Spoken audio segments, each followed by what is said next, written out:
Quero agradecer a Deus pela oportunidade de poder estar com os irmãos mais uma vez para juntos adorarmos ao nome do Senhor e também estar tendo aqui mais uma vez a oportunidade, o privilégio de estar fazendo uso da palavra de Deus. Eu quero também agradecer pela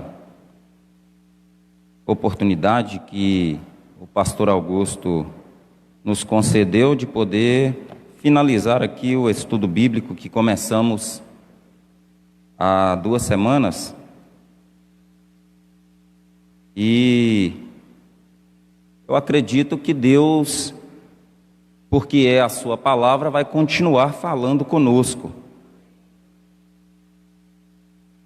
E hoje estou com uma dificuldade a mais, porque o pastor está aqui, né? Estava tão bom, rapaz. Estava à vontade na outra terça-feira. Aí hoje eu vi ali uma parte assim, mais branca aqui na frente, diferente. Falei que ele é o pastor. Mas graças a Deus por isso. E é muito bom estarmos juntos aqui, irmãos. Muito bom mesmo. Eu gostaria de convidar a todos para podermos iniciar esse estudo bíblico com uma oração. Uma oração para que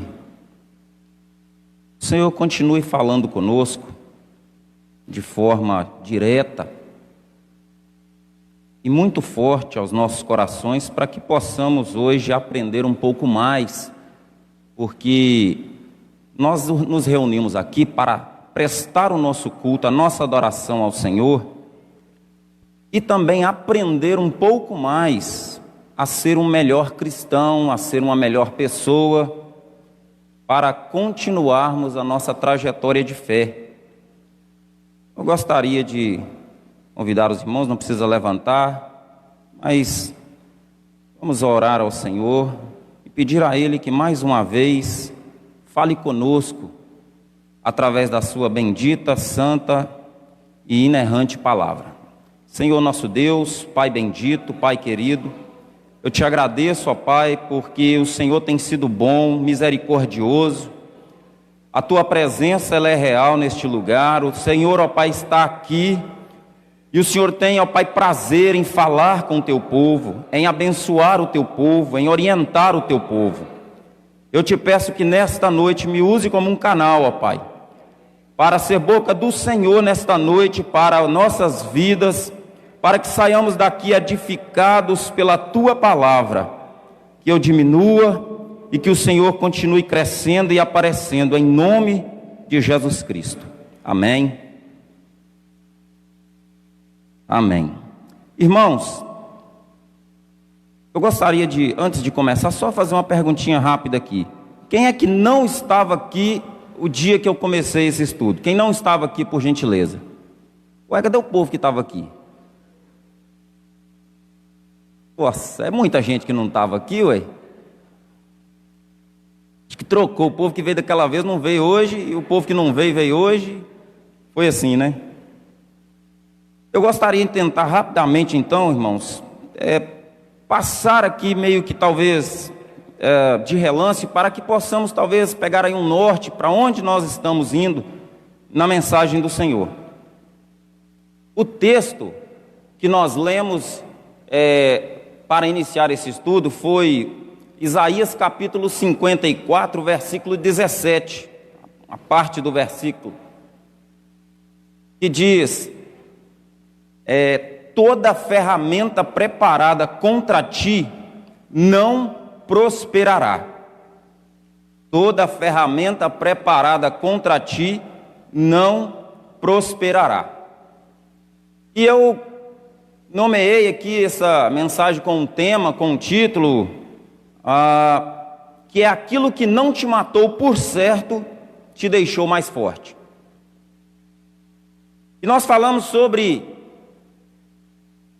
o que o diabo tem feito nesses últimos dias, escalonando aqui através de ferramentas que ele tem utilizado, das formas que ele agia no passado e da forma que ele age no presente.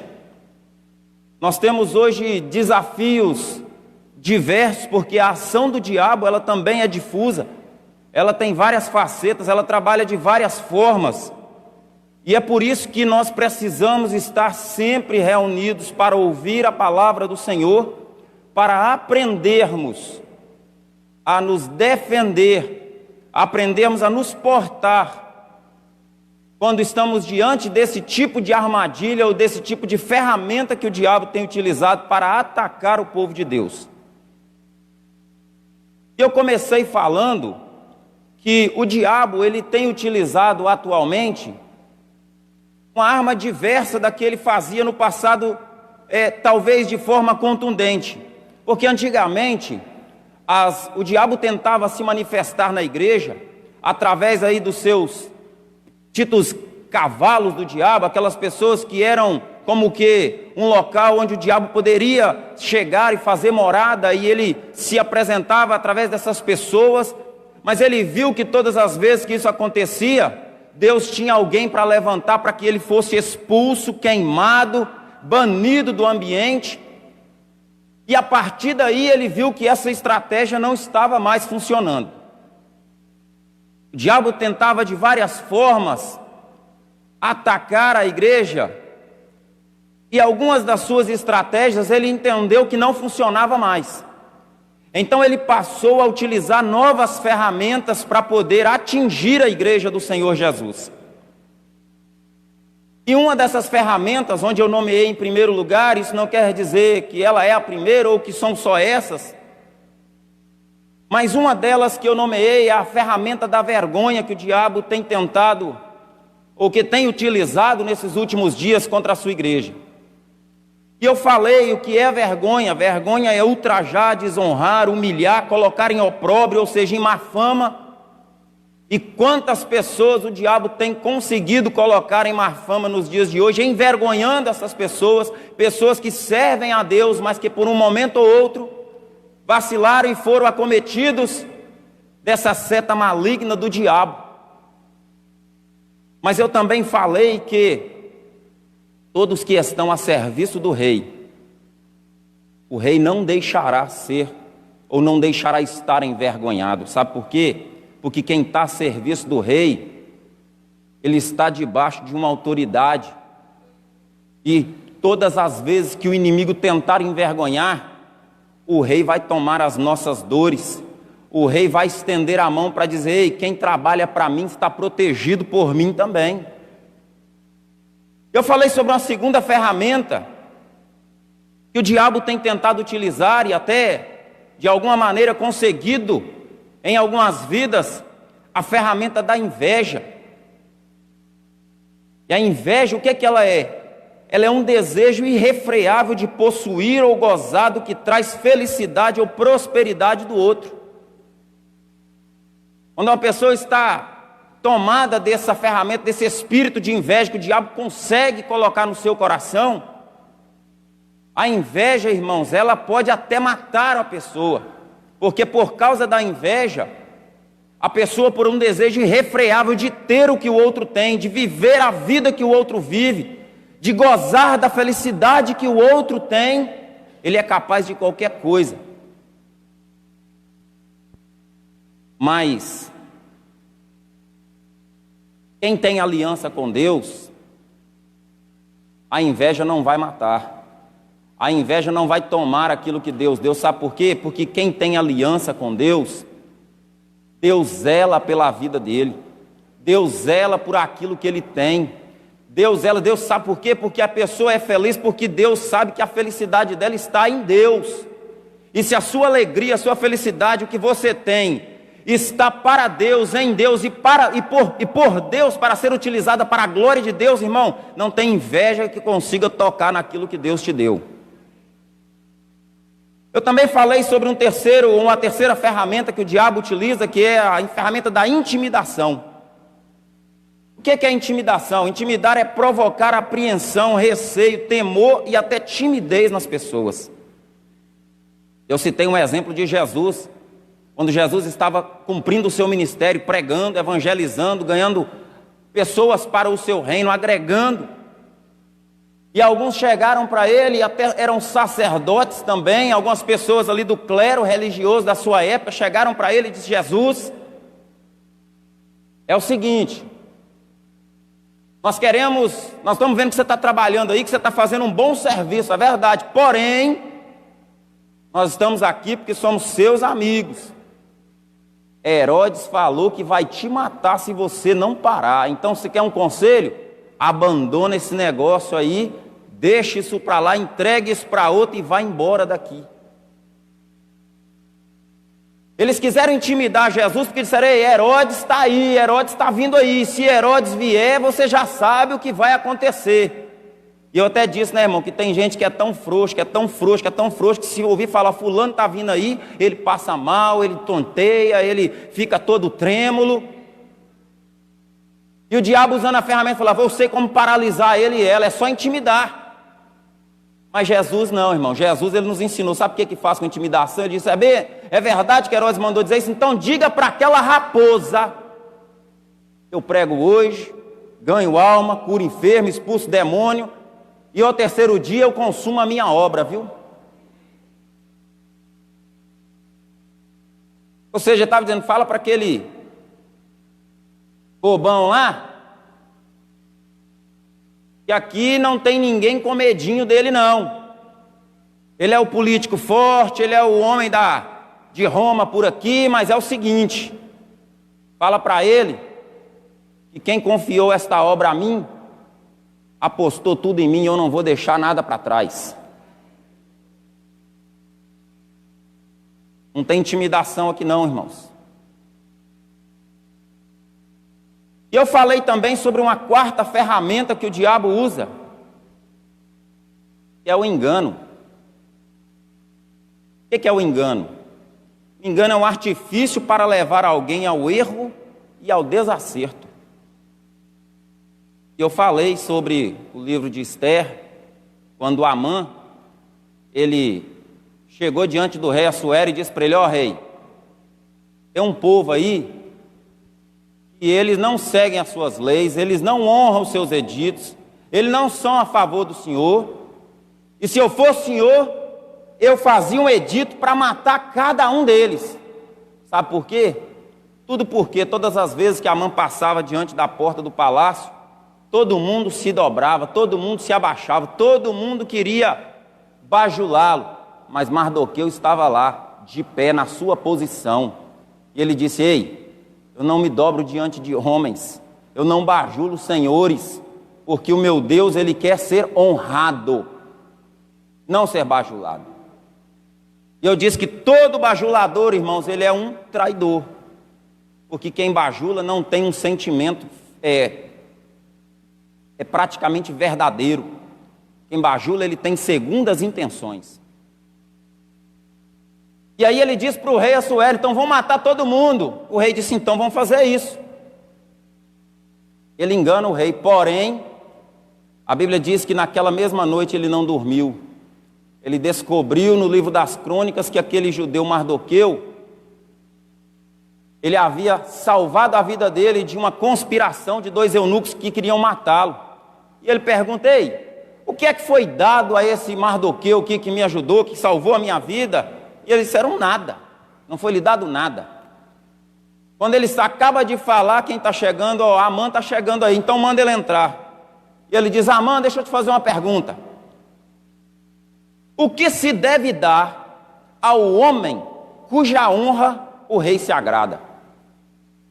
Aí Amã, irmãos, cai no que a Bíblia diz, aqueles homens que vão enganando e sendo enganados. Ele disse: de quem o rei falaria, senão de mim?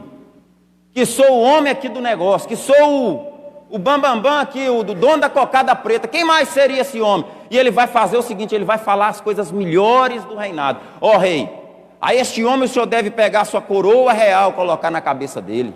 Pegar as vestes reais e colocar nele.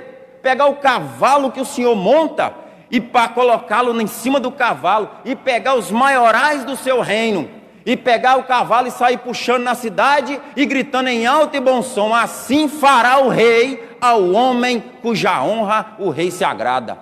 Então Artaxerxes fala assim: então, meu amigo, é isso aí, não deixa cair uma palavra daquilo que você disse, vai e faz depressa Mardoqueu, que está lá na porta do palácio. E aí a ferramenta do engano cai, e parece que eu vejo lá Amã, homem forte, temido por todos, grande enganador, mas agora está lá de cabecinha baixa, mas gritando em alto e bom som: assim fará o rei ao homem cuja honra o rei se agrada. Então, irmãos, fica tranquilo, quem está tentando usar de engano com você vai ter que gritar amanhã o que Deus vai fazer na tua vida, viu? Fica tranquilo. E aí nós paramos por aí, e eu até citei que Provérbios de 11:8 diz que o justo ele é liberto da angústia, mas o ímpio fica em seu lugar. Aquilo que a mãe estava buscando para os justos, que foi criada ali a forca para enforcar e matar todo mundo, a Bíblia diz que Amã foi enforcado em praça pública na mesma forca que ele havia criado, para através do engano matar alguém para satisfazer o seu grande ego. E nesta noite,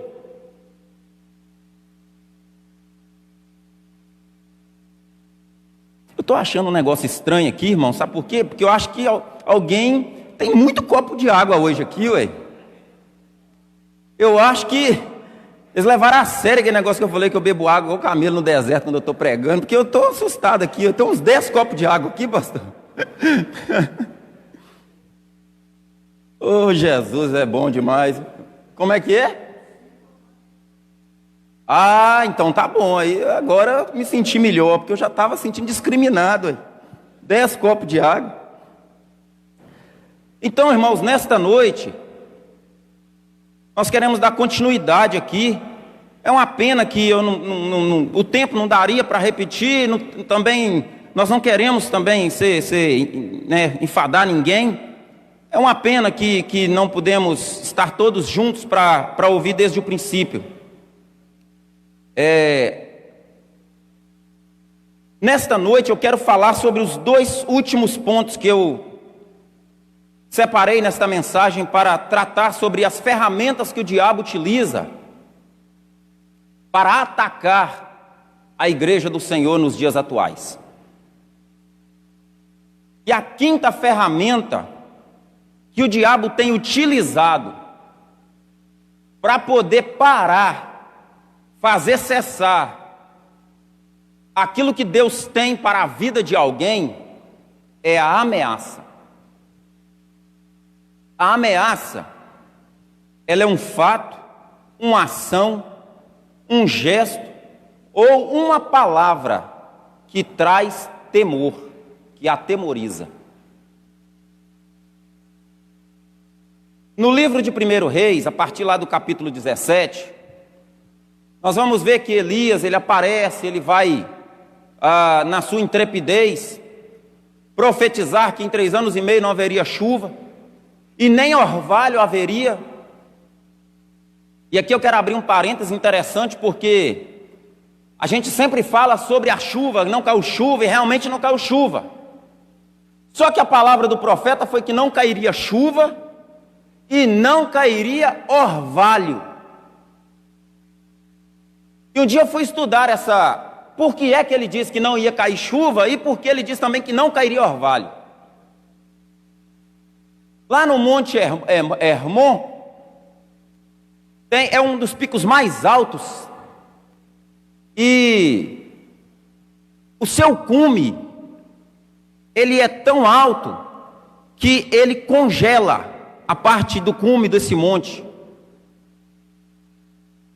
Porém, no verão, uma massa de ar quente, que a própria Bíblia, lá na frente, vai chamar de um vento chamado Euroaquilão, que é o mesmo vento que apareceu na visão de José lá nas espigas, quando queimava tudo. Esse vento, ele passava ali por cima, e o que é que ele fazia? Ele derretia, e como ele era um vento, ele conseguia levar também consigo, e gotejava-se sobre o solo, aquele orvalho. Então quando o profeta disse, ó, não vai ter chuva, e não vai ter orvalho, é o mesmo que ele estava dizendo assim, olha, Deus falou, ó, é o seguinte, o céu vai fechar, e você, vento, Euroaquilão, você pode até passar por lá, mas vai ter que dar a volta quando chegar no cume do monte, que o meu servo falou que não vai ter nem orvalho. Então o gelo também não vai derreter para descer água lá não, viu? E aqui é interessante, a autoridade de um homem de Deus.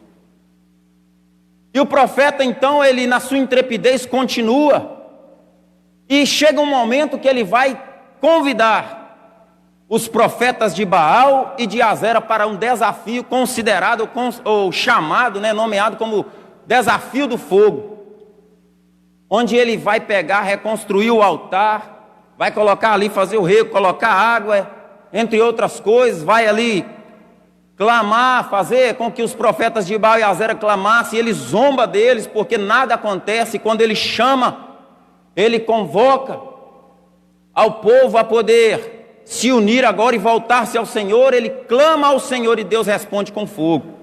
E ele é chamado ali um profeta, um homem do fogo. Um homem cheio de intrepidez, de coragem, de força, de fé. Só que Elias, ele é como um de nós, irmãos. Ele é igualzinho a eu e a você. Porque a Bíblia vai dizer, quando o fogo cai, a partir daí ele pega os profetas de Baal e Azera e mata todos. Naquele mesmo dia, ou naquele mesmo momento onde chega a notícia no palácio para Acabe e Jezabel, Jezabel fala o seguinte, olha, me punam os deuses, se amanhã, a esta mesma hora, a cabeça de Elias não estiver já na bandeja. Vieram e trouxeram a notícia para Elias.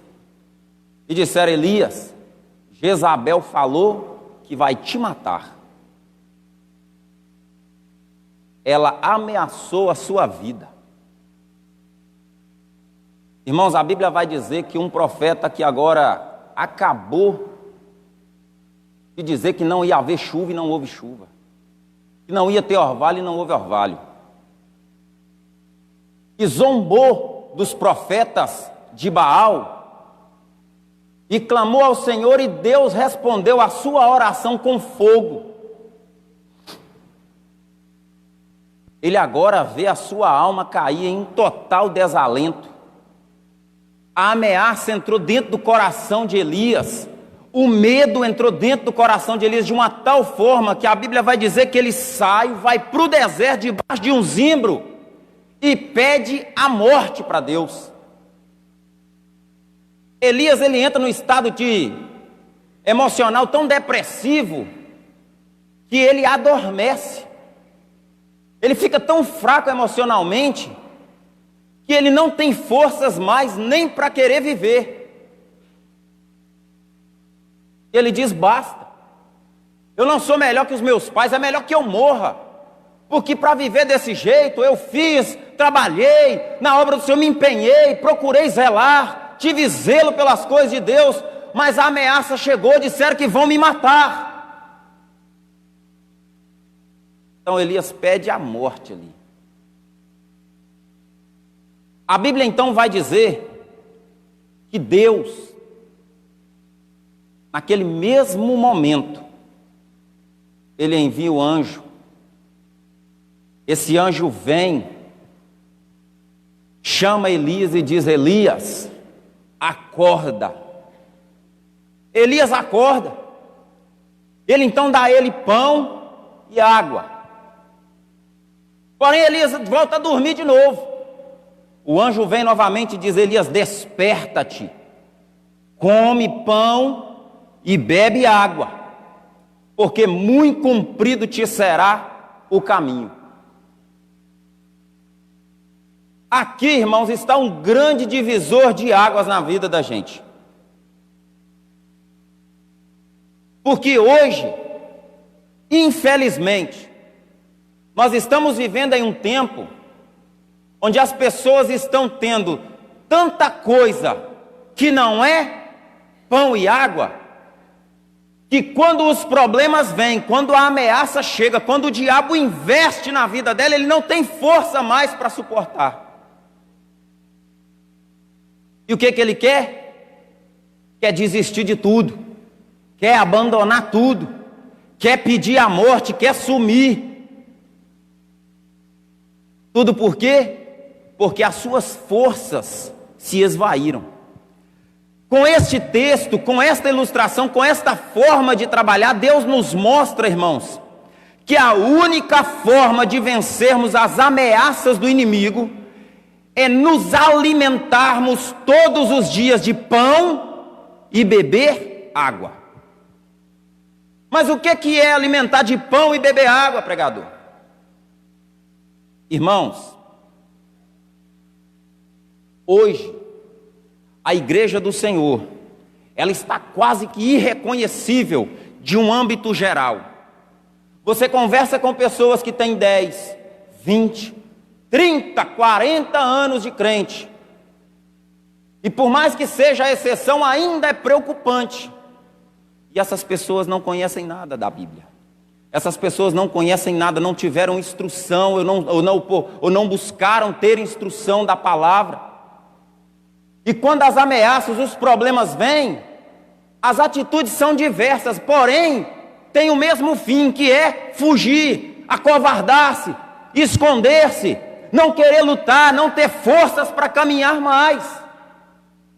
Mas por que não? Jezabel está ameaçando me matar, não tem jeito. E o pior é que essas pessoas, elas têm um poder incrível, sabe por quê? Irmãos, uma árvore que dá frutos, isso é ciência, não tem jeito. Ela não tem poder de fazer uma outra árvore dar fruto. É incrível isso. Mas uma árvore estéril, ela consegue matar outra árvore que dá fruto. É uma coisa incrível, mas isso é a ciência. Não adianta você plantar várias árvores que dão frutos pensando que é uma estéril que está ali no meio vai dar fruto. Não vai. O que vai acontecer é que essa estéril vai conseguir contaminar outras árvores que dão fruto para tirar o vigor dela de dar fruto. Então nós temos que ter muito cuidado com quem a gente anda. E eu falei no outro dia que tipo de gente a gente não deve andar. Não dá para falar hoje porque eu teria que voltar lá atrás e o tempo não vai dar. Mas hoje, irmãos, não adianta. A gente pode criar aqui campanha do sal, isso não gera força em ninguém. A gente pode criar aqui a campanha do esquecimento, isso não gera força em ninguém. Pelo contrário, esses dias me perguntaram o que eu achava de alguém esquecer de um problema. Eu disse, eu vou responder essa pergunta com outra pergunta. E os filósofos dizem que toda resposta ela vem acompanhada de uma pergunta. E eu disse para ele assim, se essa pessoa que estava com problema, ela se esqueceu que tinha o problema, para quem é que ela deu glória?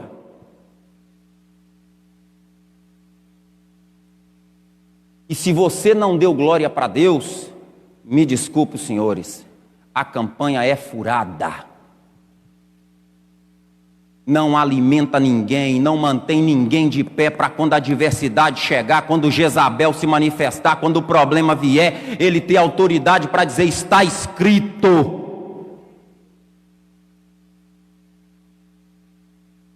Não adianta inventar.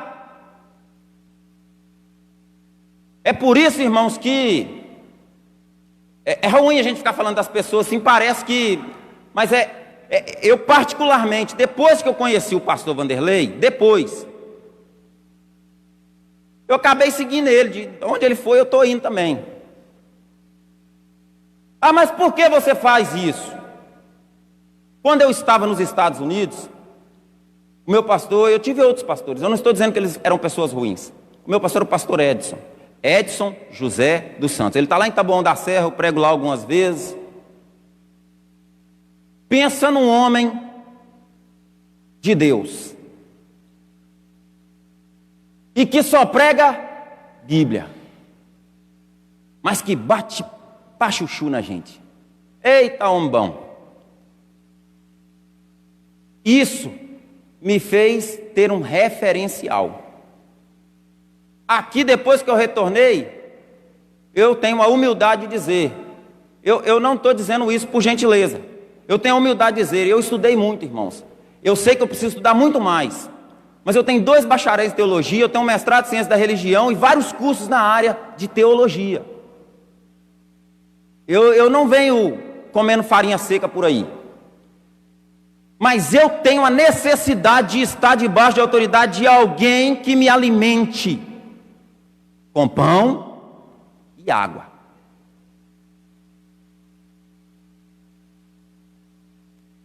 Jesus, Ele mesmo que disse, não precisa a gente inventar.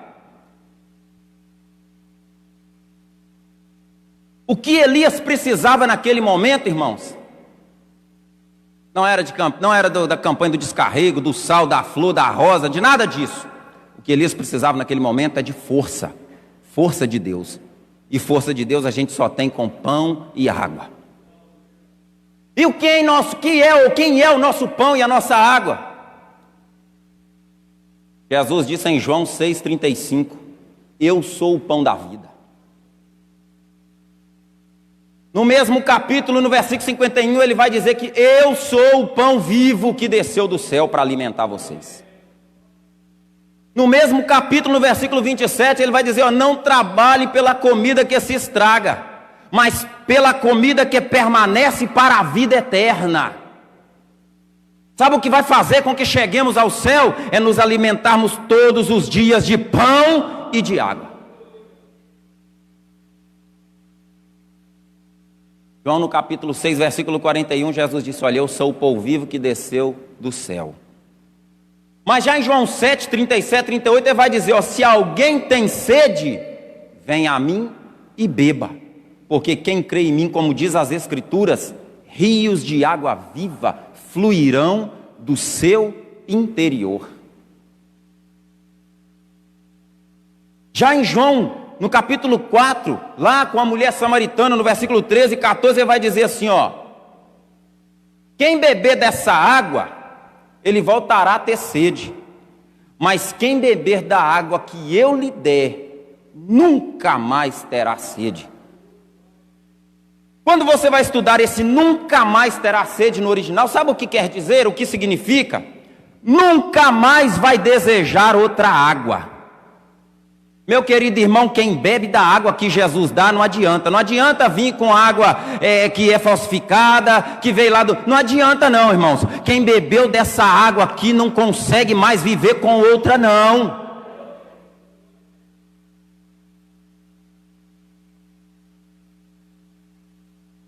Apocalipse capítulo 21, 6 diz, a quem tiver sede, eu darei de graça de beber a água da vida. Deus estava dizendo para Elias, fica tranquilo, meu filho. Eu sei que no momento difícil da sua vida, no momento de ameaça, no momento que você se sentiu sozinho, as forças se foram, mas ei, de onde você alimentou com pão e água, tem reserva para muito tempo, fica tranquilo. Aqui não falta, a fonte jorra dioturnamente, ei, a padaria do céu não fecha, irmãos. Se você for 6 da manhã, tem pão. Se você for meio-dia, tem pão. Se você for 3 horas, tem pão quentinho. Se você for 7 da noite, tem pão quentinho. Se você buscar de madrugada, tem pão quentinho para Jesus te servir.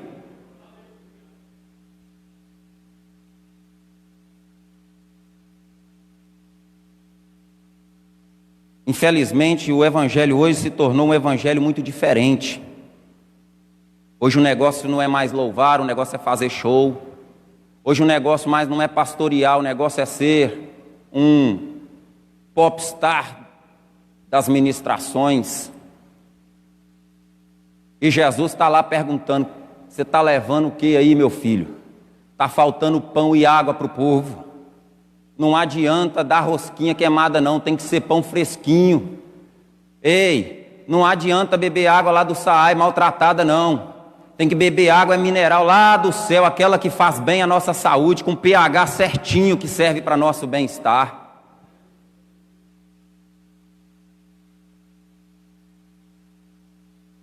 E a Bíblia diz que Elias, ele sai dali, vai no episódio da caverna, querendo fazer prova com Deus, ouvir a Deus mais. E aí, Deus chama Elias e faz um negócio com ele interessante, que parece que não. Parece que Deus vai tratar Elias aqui com todo carinho. Mas Elias está lá na caverna escondido e tal, esperando o fogo daquele turbilhão, e Deus não está, esperando ali aquele vento que batia, e Deus não estava, esperando ali um terremoto e tal, e Deus também não estava. Aí Deus vem numa brisa suave e vai dizer: rapaz, o que você precisava eu já te dei, que era pão e água, agora seja homem, sai dessa caverna, que eu não te chamei para ficar em buraco não, meu filho. Sai daí, porque eu ainda tenho para o seu ministério ungir 2 reis e um profeta no seu lugar. Meu irmão, fica tranquilo, nenhuma ameaça vai fazer com que Deus quebre a promessa que Ele fez na tua vida. Ei, o que Deus tem para você realizar, não importa o que falem, o que ameacem, o que dizem, o que deixam de dizer, fica tranquilo, continua alimentando de pão e bebendo água com Deus, que você vai cumprir o teu ministério, vai cumprir a tua chamada, a tua vocação em Deus, para a glória de Deus Pai. Você está com medo de quê? Para enfiar em buraco?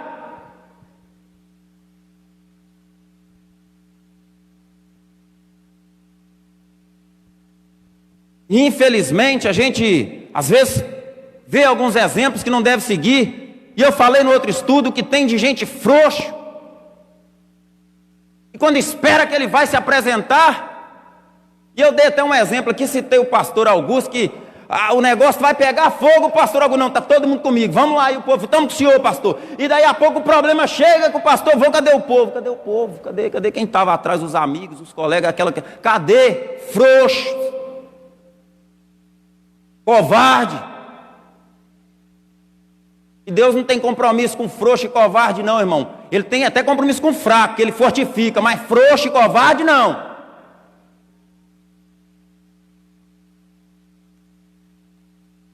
E nós vamos para o último, ou para a última ferramenta.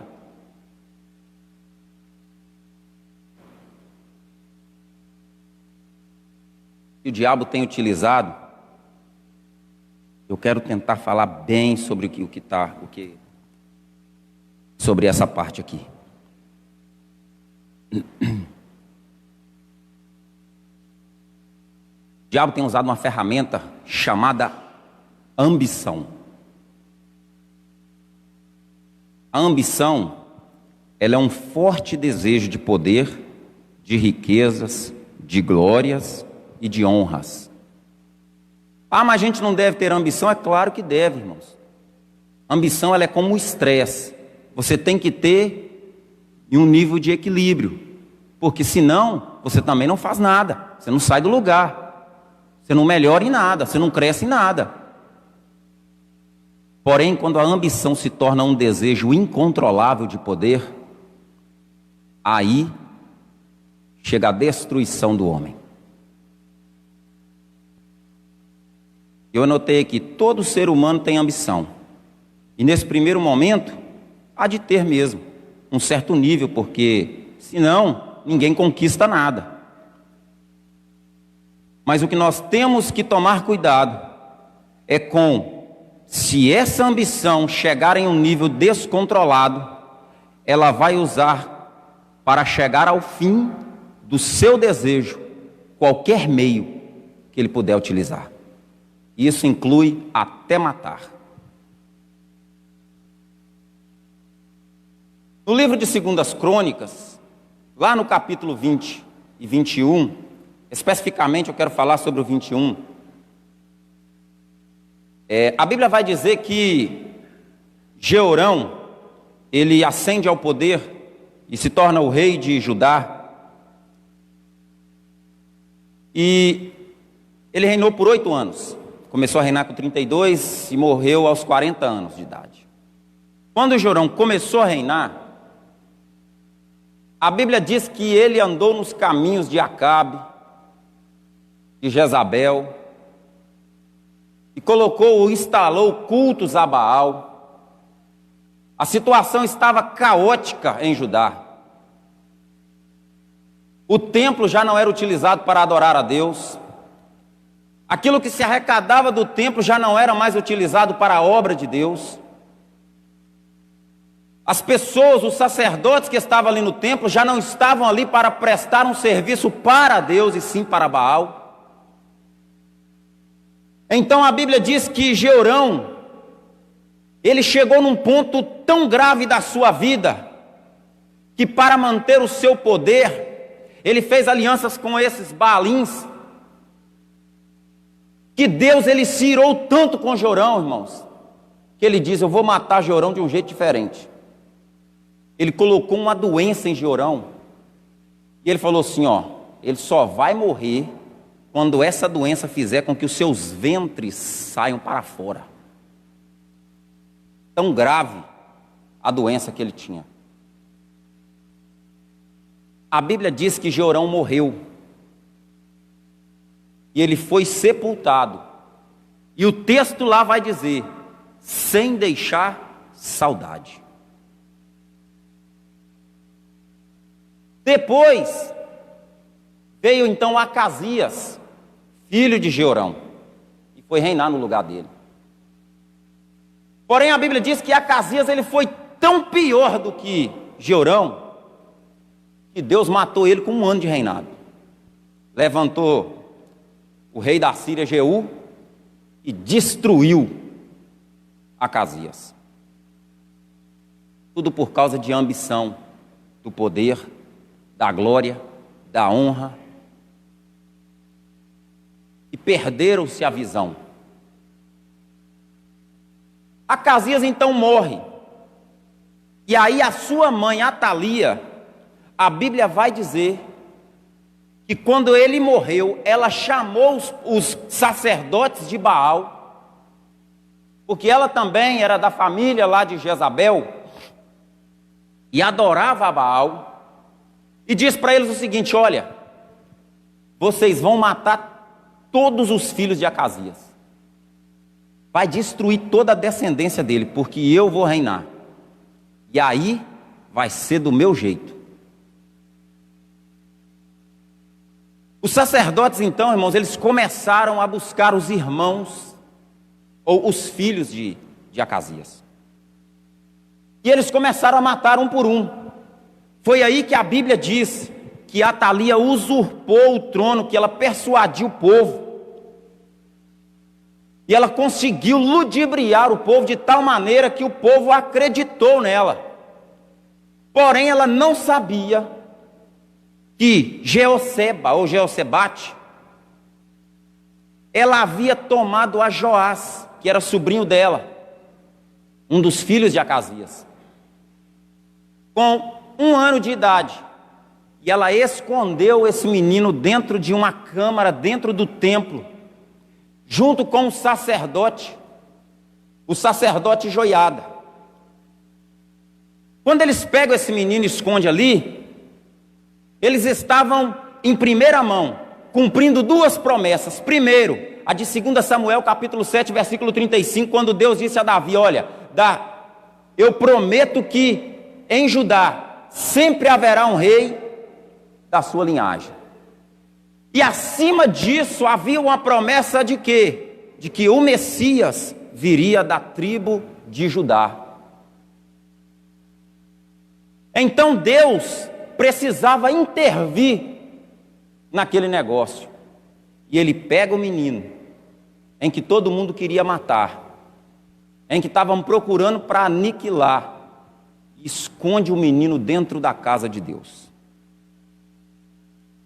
Meus irmãos, deixa eu falar com você um negócio. Enquanto você estiver escondido aqui, na casa de Deus, sobre a responsabilidade de Deus, Deus vai zelar pela tua vida. Deus vai zelar pela tua história. Deus vai zelar pelo teu ministério. Deus vai zelar pela tua caminhada.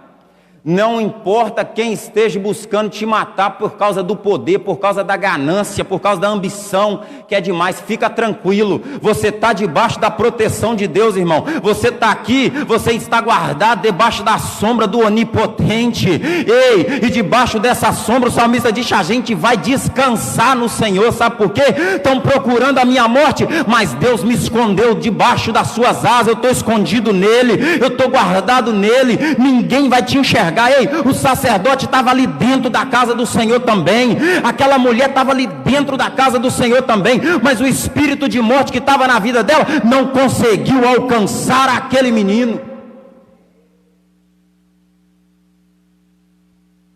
Irmão, você já pensou, se Deus não tivesse intervido, quantos de nós já teríamos sido dizimados, mortos, dilacerados, colocado a cabeça em guilhotina e rolado o morro abaixo? Mas porque a gente sabe onde se esconder, o inimigo não tocou na nossa vida. Porque a gente tem alguém que se responsabiliza por nós, o inimigo não conseguiu nos alcançar. E a Bíblia diz que aquele menino, ele começou a ser ministrado, orientado, mentorado pelo sacerdote Joiada. E aqui tem mais um grande segredo.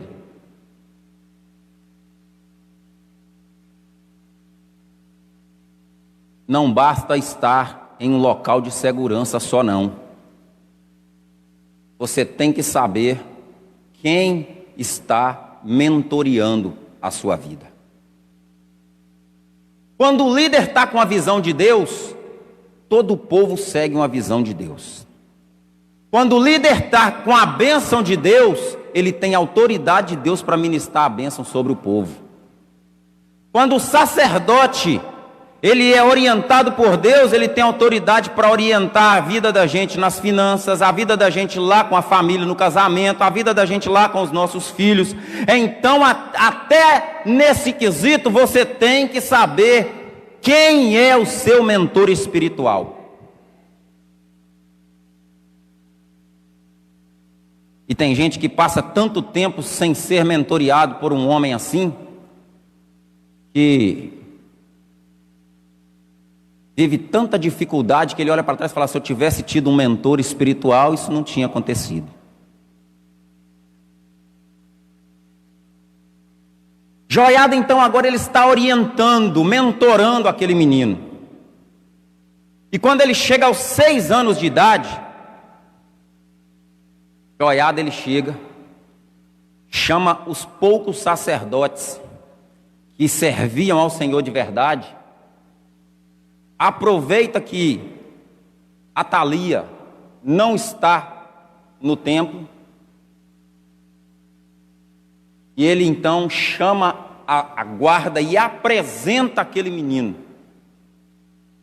aos líderes, ao povo, aos sacerdotes, aos levitas, e diz: ei, esse é Joás, esse menino, ele agora vai reinar, porque ele é da linhagem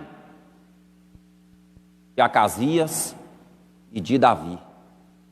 Esse menino aqui está na casa de Judá, e Judá pertence à linhagem de Davi.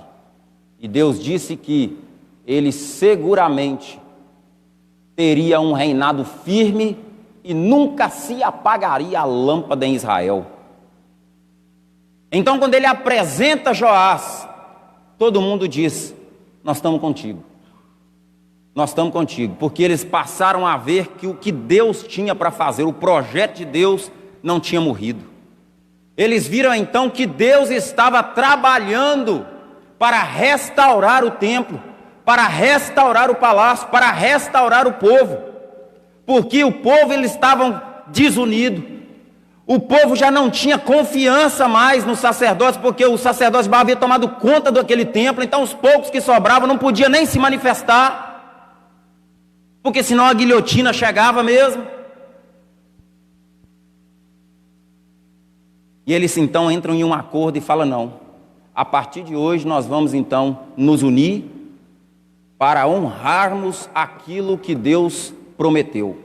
Nós vamos lutar para ver as promessas de Deus se cumprirem na nossa vida. E quem fica esperando a promessa cumprir de mão beijada, irmão, nunca vislumbrará um horizonte. A Bíblia diz que quem olha para as nuvens nunca cegará. Se olhar para o vento, ninguém nunca vai plantar nada.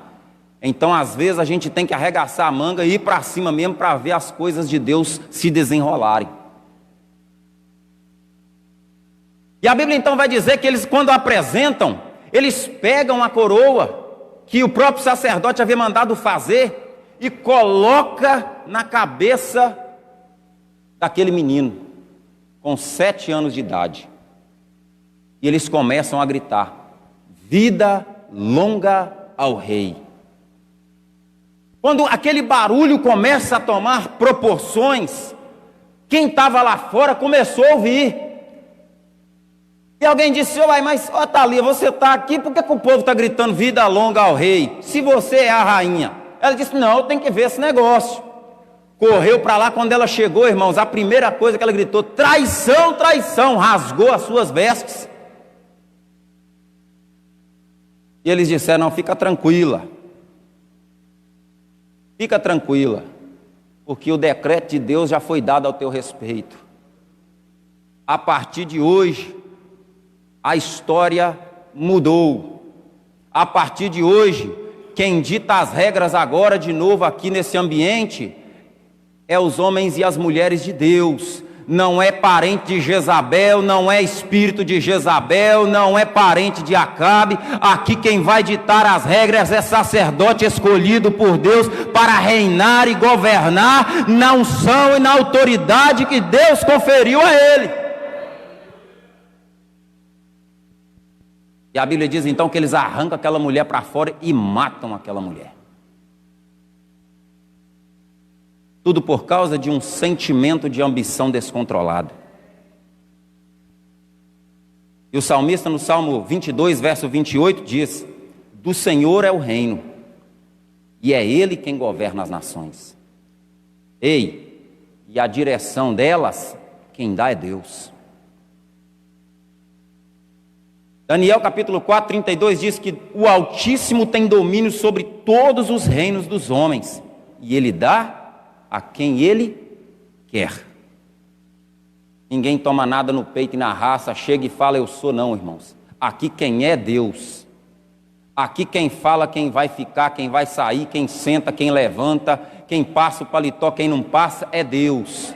Aqui não é homem, não é capa preta, não é documento. Aqui o negócio, quem dita as ordens ainda é Deus.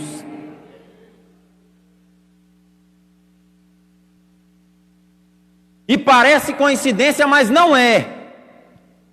Quando Deus escolhe aquele menino e o nome dele é Joás, sabe o que ele estava dizendo? Porque o nome desse menino significa no hebraico: Jeová é forte. E o Salmo 113, verso 5 vai dizer: quem é como o Senhor nosso Deus?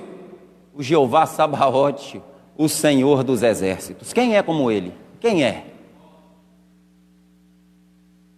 Naquele dia, o sacerdote Joiada foi o homem que Deus escolheu, não só para mentorizar a Joás, mas para ser o precursor dos laços que foram reatados entre a família real, que reatasse os laços de unidade entre o próprio povo, e que reatasse, chamasse esse povo para que voltasse novamente ao Senhor, e se arrependessem dos seus pecados de idolatria para aqueles que haviam se desviado e estavam prestando culto a Baal.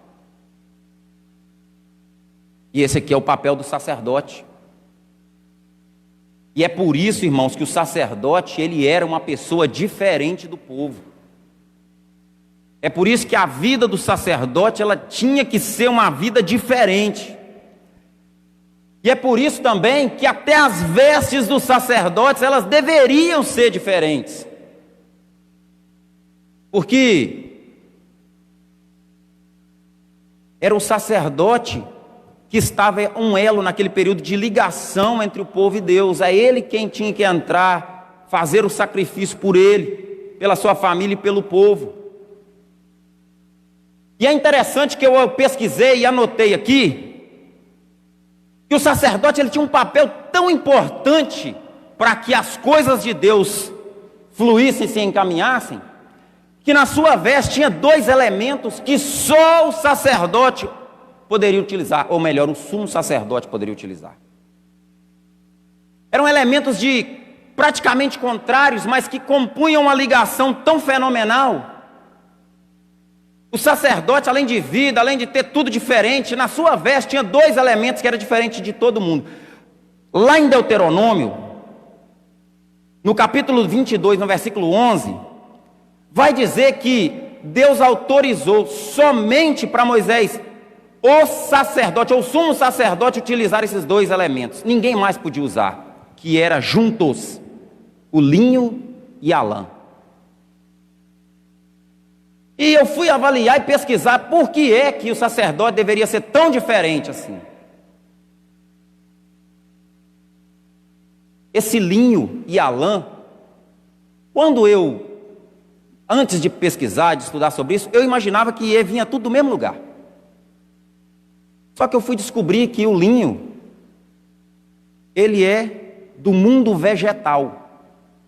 Ele vem das plantas herbáceas, até tira o talo, eles usam o talo para fazer, as mulheres aqui que já conhecem, né? Para aproveitar bem, para que se gere o linho. Mas a lã não, a lã vem de um animal, ele é de um mundo animal. São 2 mundos extremos, totalmente diferentes, mas que estavam na veste do sacerdote, do sumo sacerdote. Sabe por quê? Porque o sacerdote, ele tinha também essa função de unir aquilo que era diferente, o que estava separado, unir aquilo que era contrário, que estava em atrito. Era a função do sacerdote fazer com que isso fosse incorporado num corpo só, na sua veste, para que a cabeça desse sumo sacerdote pudesse orientar esses 2 mundos. E o nosso sumo sacerdote, que é Jesus, nos prova isso. Porque a Bíblia diz que ele foi lá e comprou para si povos, línguas e nações tão diferentes, unidas pelo sumo sacerdote que é Cristo, em prol do mesmo reino, em prol da mesma vocação, em prol da mesma atividade, do mesmo trabalho.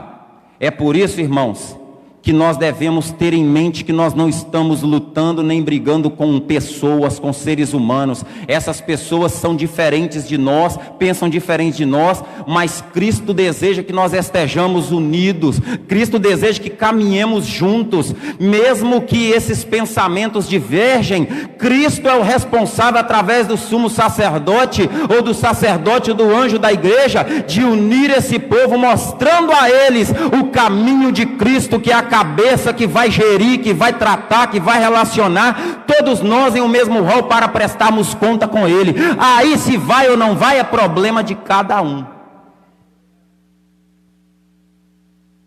E o sacerdote, cumprindo aqui o seu papel, ele traz de volta o avivamento para o reino de Judá. Passou por cima de ambição, passou por cima de tudo e diz: não, eu vou me manter firme. Ei, naquela época, Atalia subornou vários sacerdotes que serviam a Deus e eles passaram a cultuar Baal. Mas Joás e outros mais ficaram, Joiada e outros mais ficaram firmes. Sabe o que? Suportando. Eu imagino o nojo que eles ficavam vendo aquela aberração, sem poder tomar uma atitude. Mas eu imagino também que lá no fundo do seu coração o Espírito Santo falando coisa: fica tranquilo, meu filho, está chegando o momento de você se apresentar e eu vou te usar como um canal de grande avivamento para esse lugar. Suporta aí. Deixa acharem que estão com a cocada na mão. que são os donos do poder, que estão cheios de glória. Daqui a pouco vai vir um vento de Deus, vai sacudir tudo e Deus vai colocar tudo no seu devido lugar.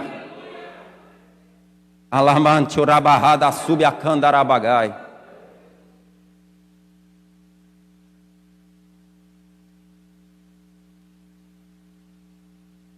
O diabo tem usado muitas armas nesses últimos dias. Mas o profeta Isaías escreveu: toda ferramenta preparada contra ti não prosperará. Eu gostaria, irmão, que você pudesse, eu não sou de fazer isso não, mas eu gostaria, se você puder e desejar, nós vamos falar pelo menos 3 vezes, para nós não esquecermos, estremecermos, e se tiver alguém para ouvir, ouvir. Toda ferramenta preparada contra nós não prosperará. Toda ferramenta preparada contra nós não prosperará. Toda ferramenta preparada contra nós não prosperará. Aleluia.